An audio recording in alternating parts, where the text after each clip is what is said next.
Why do I always feel so insecure in relationships? Every time there's even the slightest turbulence in my intimate relationship, I can't help but break down. What on earth is going wrong? Late at night, countless people toss and turn in the fog of emotions, pouring out similar confusions on social media. Are you also constantly caught in such a cycle?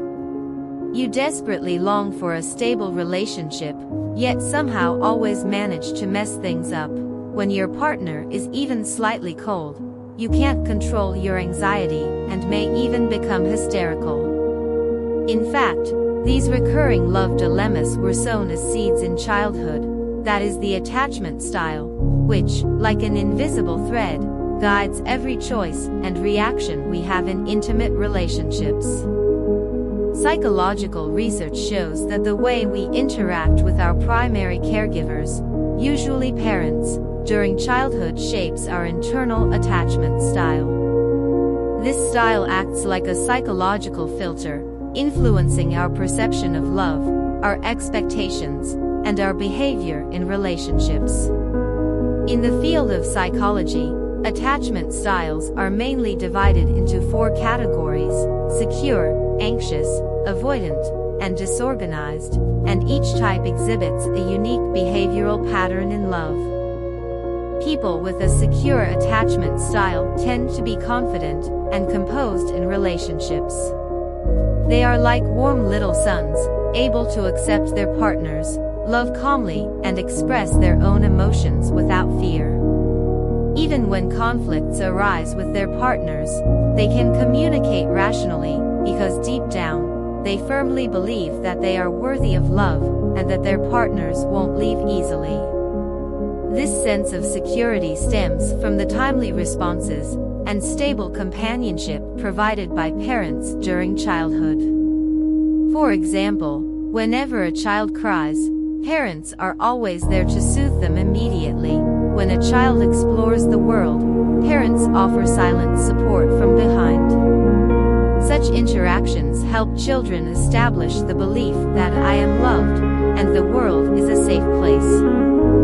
However, in reality, many people are troubled by insecure attachment styles.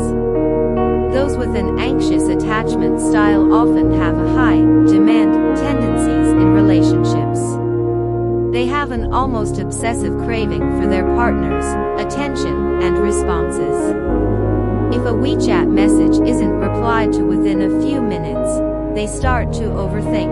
An occasional busyness of their partner is seen as a sign of not loving them. This intense unease can be traced back to childhood, perhaps because of parents' inconsistent companionship, which left the child filled with uncertainty. As adults, they try to make up for the lack of security from childhood by clinging tightly in relationships. People with an avoidant attachment style take the opposite approach. They are always distant and evasive in relationships, fearing excessive intimacy with their partners and believing that independence and freedom are more important than relying on others. When partners express emotional needs, they often choose to escape, responding with indifference or perfunctoriness. This is because during childhood, their emotional needs may have been ignored or suppressed by their parents. Over time, they come to believe that relying on others is dangerous, and the only way to avoid getting hurt is to depend on themselves. Those with a disorganized attachment style have the toughest time in relationships. They both long for intimacy and fear getting hurt, often exhibiting contradictory behaviors.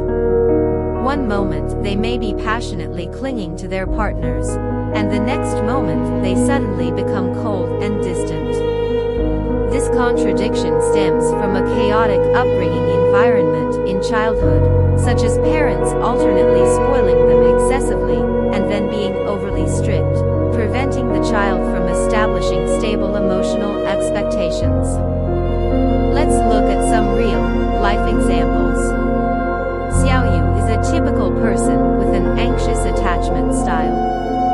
In a relationship, she would call her boyfriend dozens of times a day, demanding that he report his whereabouts at all times.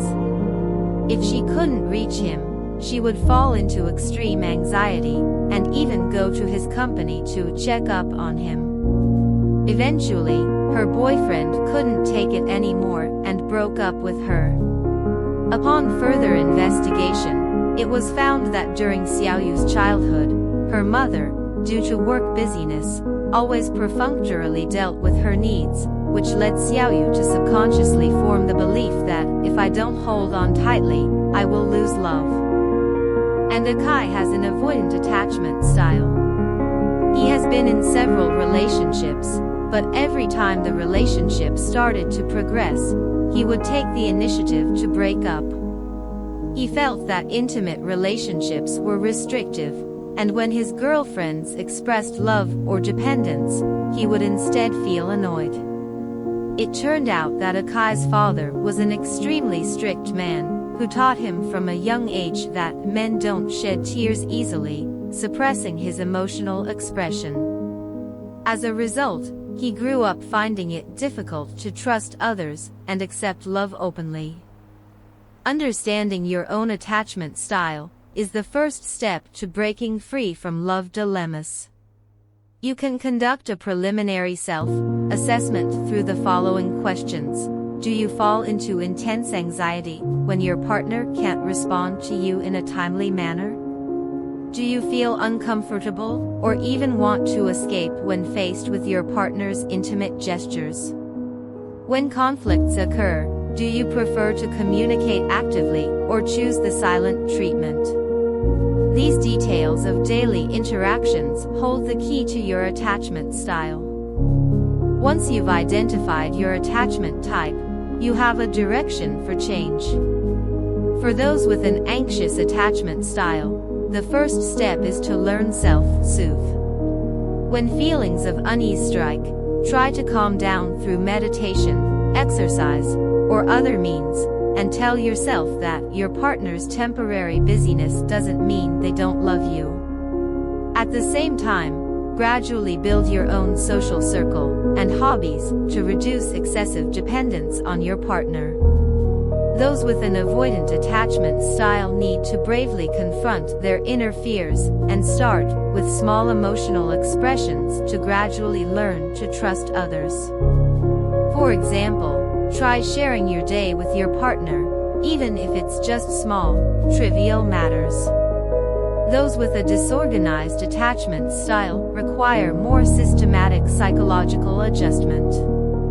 By keeping an emotional diary, they can sort out the contradictions in their relationships and gradually establish a stable emotional pattern. Thankfully, attachment styles are not fixed.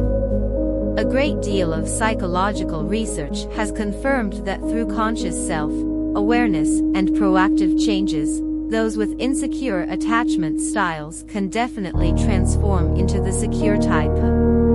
A healthy and stable intimate relationship can also serve as a cure for childhood traumas.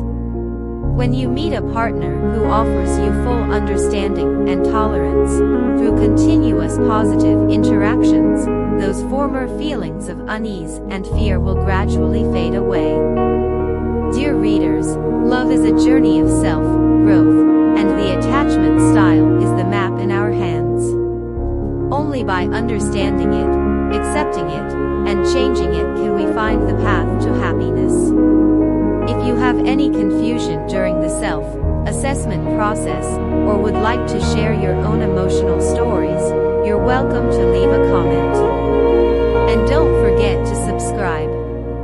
In the future, I will bring you more valuable content on emotional